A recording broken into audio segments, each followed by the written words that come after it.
আসসালামু আলাইকুম সবাইকে। আজকে সকাল সকাল ওঠার পরে দেখলাম আমার ভীষণ গলা ব্যথা করছে। ঠান্ডা কোনো কিছুই খাই নাই, বাট জানি না কেন এত গলা ব্যথা করছে। শীত আসতে না আসতে দেখা যাবে যে আমার সিক হওয়া স্টার্ট হয়ে যাচ্ছে।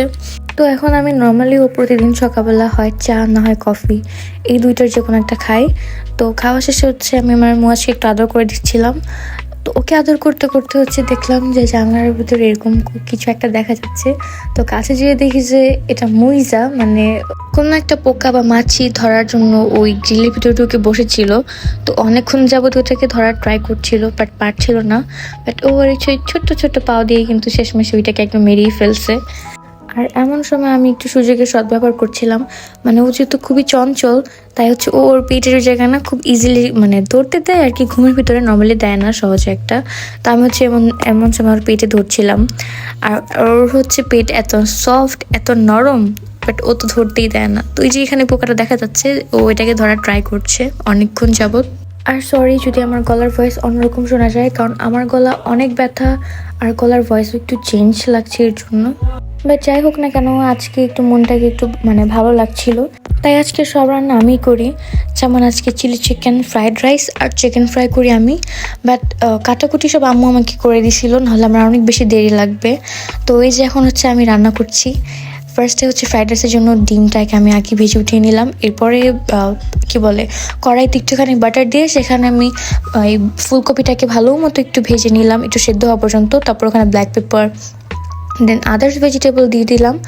আর এখন আমি আবার একটু ব্ল্যাক পেপার, একটু চিলি ফ্লেক্স দিয়ে সুন্দর মতো সব কিছুকে এখানে আমি সয়া সস, ফিশ সসও দিয়েছিলাম। তো এরপরে লাস্টে বাঁধাকপি আর অনিয়ন লিপস, এই দুইটা দিয়ে আমি একদম শুধুমাত্র 30 সেকেন্ডের মতো একটু নাড়াচাড়া করে দেন পুরো ভাতটা দিয়ে দিই। সয়া সস, ফিশ সস দিয়ে দেন উপরে একটু চিনি দিই। আর এরপর আমার ফ্রাইড রাইস রেডি হয়ে যায়। আর এই যে একদম সব কিছু একসাথে। তো খাওয়া দাওয়ার পরে আমি একটু রেস্ট নিয়ে একটা মুভি দেখছিলাম। মুভিটার নাম লাকি ভাস্কর।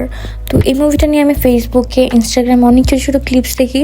তো ওখান থেকে কিছু ক্লিপস দেখে আমার অনেক ভালো লাগে। পরে কমেন্টে আমি একটা এই মুভিটার নাম দেখি, আর ভাবলাম যে ওকে এই মুভিটা দেখা যাক তাহলে কেমন।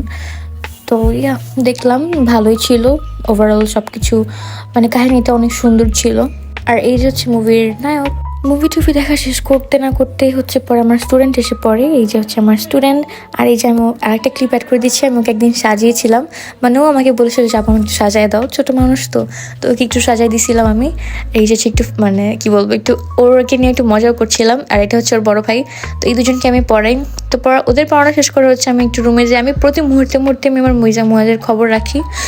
সারাদিন আমি কাজ করলে ওদের কাছে স্পেশালি মুয়াজকে কোলে নিয়ে আমি বসে থাকি। তো ওদের পড়ানো শেষ করে দেখলাম মুয়াজকে কোথাও পাই না। পরে দেখলাম যে ও আলমারির উপরে বসে আছে। এরপর একদম রাতের বেলা আমি খাওয়া দাওয়া শেষ করে যে ভাবলাম কি করব, আবার একটা মুভি দেখা যাক।